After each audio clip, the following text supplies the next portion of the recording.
Hello दोस्तों, this is Sanjay. Welcome to simple learn. दोस्तों, आज का हमारा टॉपिक है रैखिक समीकरण, लीनियर इक्वेशन जिसे बोलते हैं इंग्लिश में। ठीक है, तो इस तरीके के क्वेश्चन हमारी बोर्ड परीक्षा के में पूछे जाते हैं। तो इसमें रैखिक समीकरण होता क्या है वो हम आज देखेंगे। रैखिक समीकरण क्या है? ऐसा समीकरण जिसमें चर की अधिकतम घात क्या हो? 1। ऐसे समीकरण जिसमें चर की अधिकतम घात 1 होगी तो ऐसे समीकरण को हम क्या बोलते हैं? रैखिक समीकरण बोलते हैं। जैसे लिखा हुआ है, हमारा इक्वेशन लिखी है ax plus B Y plus C is equal to 0। तो इसमें चर की अधिकतम घात क्या है? 1 है। चर मतलब क्या होते हैं? चर होते हैं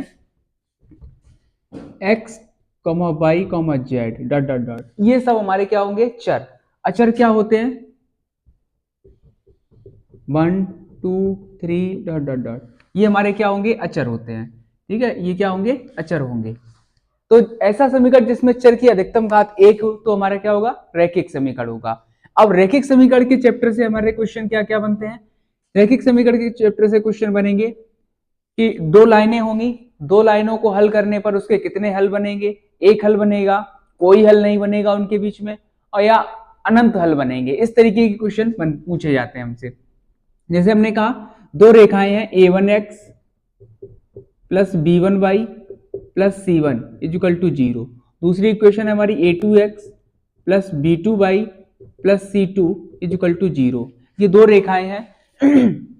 अगर ये दोनों रेखाएं अगर किसी एक पॉइंट पर कट करेंगी, जैसे हमने मान लिया ये दो रेखाएं हैं, एक रेखा ये है और एक रेखा ये है।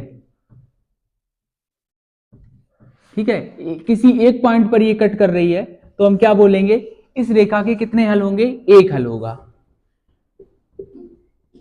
एक हल। ठीक है, या हम इसे बोलते हैं यूनिक सॉल्यूशन। ठीक है, यूनिक सॉल्यूशन। ठीक है, इसके लिए हमारे पास इक्वेशन क्या होगी?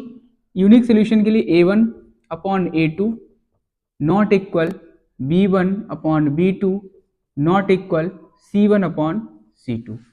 ठीक है, दो रेखाएं होंगी, अगर किसी एक पॉइंट पर काटेंगे तो हम क्या बोलेंगे? एक हल, जिसे इंग्लिश में बोलते हैं यूनिक सॉल्यूशन। और इसके लिए क्या मिलेगा? a1 upon a2 not equal b1 upon b2 not equal c1 upon c2। इसी तरीके से दूसरा क्या पॉइंट बनेगा? इसमें दो रेखाएं होंगी, अगर एक दूसरे के ऊपर ओवरलैप करेंगी, जिसे हम बोलते हैं संरेखी रेखाएं। क्या बोलते हैं इन्हें? संरेखी रेखाएं। ठीक है, तो संरेख है अगर दोनों रेखाएं एक दूसरे के ऊपर अगर हैं तो हम क्या बोलेंगे? अनंत हल। क्या बोलेंगे? अनंत हल। इंग्लिश में क्या बोलेंगे? Indefinite many solutions. इंडेफिनिट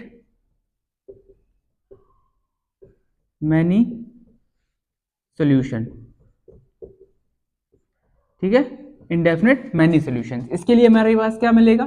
इसके लिए इक्वेशन होगी a1 अपॉन a2 बराबर b1 अपॉन b2, ठीक है, बराबर c1 अपॉन c2।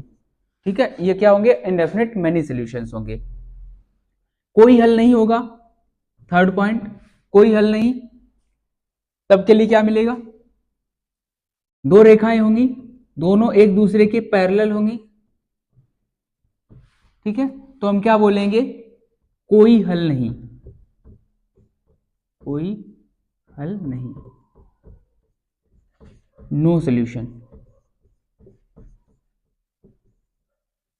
ठीक है, तो इसके लिए क्या होगा हमारा?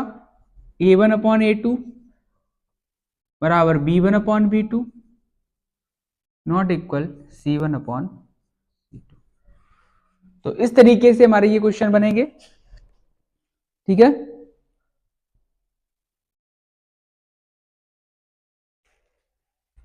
ठीक, तो इस तरीके से हमारे ये तीन क्वेश्चन हमारे परीक्षाओं में पूछे जाते हैं। इस तरीके के तीन टाइप के क्वेश्चन पूछे जाते हैं। दो समीकरण हमें दी गई होंगी, हमसे पूछा था इनके कितने हल होंगे? एक हल होगा तब क्या मिलेगा? अनंत हल होंगे तब क्या मिलेगा?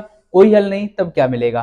तो हमें याद रखना है कि a1 upon a2 b1 upon b2, यहाँ पे b2 कर ले, b2 बराबर c1 अपॉन c2। अगर ये तीनों बराबर नहीं आ रहे हैं तो हम क्या बोलेंगे? Unique solution. अगर तीनों बराबर हैं तो इंडेफिनिट मैनी सॉल्यूशंस। और कोई हल नहीं है तब क्या मिलेगा? a1 अपॉन a2 बराबर होगा b1 upon b2 not equal c1 upon c2। तो ये हमारा क्या है? ये रूल हमने लिखा दिए हैं। इसी तरीके के इन रूल्स पर हम क्वेश्चन लेकर आएंगे अगले के वीडियो में। तो अगर आपको अगले वीडियो में क्वेश्चन चाहिए तो आपको अगला वीडियो देखना पड़ेगा हमारा, ठीक है। इसी तरीके से आगे के वीडियो को देखने के लिए चैनल को सब्सक्राइब करें, बेल आइकन को दबा दें, जिससे कि आने वाली वीडियो का आपको नोटिफिकेशन मिलता रहे।